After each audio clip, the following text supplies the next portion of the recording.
బ్రాహ్మిణి మంగళగిరి నియోజకవర్గంలో పర్యటించారు. టాటా తనేరా సీఈఓ అంబుజా నారాయణతో కలిసి ఆమె మంగళగిరిలో వీవర్శాలను ప్రారంభించారు.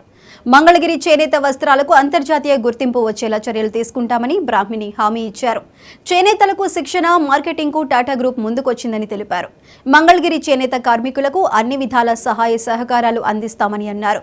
చేనేత వృత్తికి గుర్తింపు వచ్చేలా ప్రణాళికలు రూపొందించేందుకు తన వంతు కృషి చేస్తానని, నేత కార్మికులు రెట్టింపు ఆదాయం పొందేందుకు సహకరిస్తామని బ్రాహ్మణి తెలిపారు.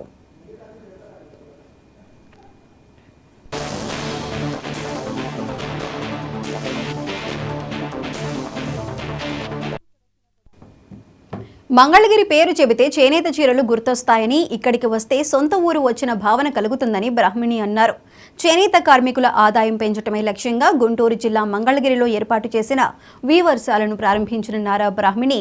వీవర్శాలలో ఏర్పాటు చేసిన అధునాతన మగ్గాలను, కుట్టు శిక్షణా కేంద్రాలను పరిశీలించారు.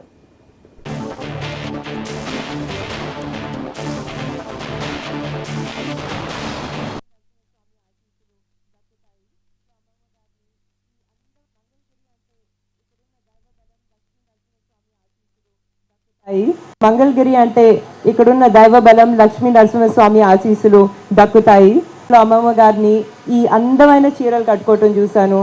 అదే కాకుండా మా ఇంట్లో నాన్నగారికి ఇంకా చిన్ని దేవాంష్కి ఇక్కడున్న లక్ష్మీ నరసింహస్వామి గుడి అంటే ప్రాణం.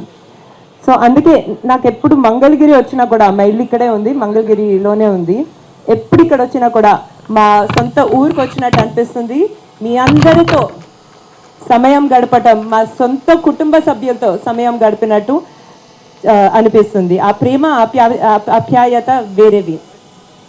ఇప్పుడు ఈరోజు మన చేనేతశాల ప్రారంభోత్సవంలో పాల్గొనటం నాకు చాలా గర్వంగా ఉంది. మీరందరూ చేసే ఈ అద్భుతమైన కళారూపాలు చూడటం నిజంగా నా అదృష్టం అనుకుంటున్నాను. అదే కాకుండా మీరందరూ మీ చేతితో చేసే ఈ చీరలు కట్టుకోవటం మీరు మా వైపు చూపించే గౌరవం.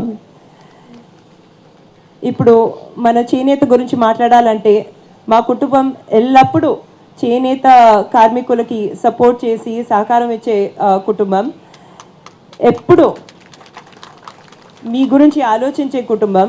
ఆనాడు తాతగారు ఎన్టీఆర్ గారి సమయం నుంచి కానివ్వండి, ఈనాడు నారా చంద్రబాబు నాయుడు గారు, అలాగే నాన్నగారు బాలకృష్ణ గారు, ఇప్పుడు మా వారు లోకేష్ గారు, అందరూ ఎల్లప్పుడూ మీ అందరి ఆరోగ్యం గురించి, ఆదాయం గురించి, అదే కాకుండా మీ సంక్షేమం గురించి ఎప్పుడు ఆలోచించేవారు. ఆలోచిస్తూనే ఉంటాం మేము. మంగళగిరి అంటే ఇక్కడున్న దైవబలం, లక్ష్మీ నరసింహస్వామి ఆశీస్సులు దక్కుతాయి. అమ్మమ్మ గారిని ఈ అందమైన చీరలు కట్టుకోవటం చూశాను. అదే కాకుండా మా ఇంట్లో నాన్నగారికి ఇంకా చిన్ని దేవాంష్కి ఇక్కడున్న లక్ష్మీ నరసింహస్వామి గుడి అంటే ప్రాణం. సో అందుకే నాకు ఎప్పుడు మంగళగిరి వచ్చినా కూడా, మా ఇల్లు ఇక్కడే ఉంది, మంగళగిరిలోనే ఉంది, ఎప్పుడు ఇక్కడ వచ్చినా కూడా మా సొంత ఊరికి వచ్చినట్టు అనిపిస్తుంది. మీ అందరితో సమయం గడపటం, మా సొంత కుటుంబ సభ్యులతో సమయం గడిపినట్టు అనిపిస్తుంది. ఆ ప్రేమ, ఆప్యాయత వేరేవి. ఇప్పుడు ఈరోజు మన చేనేత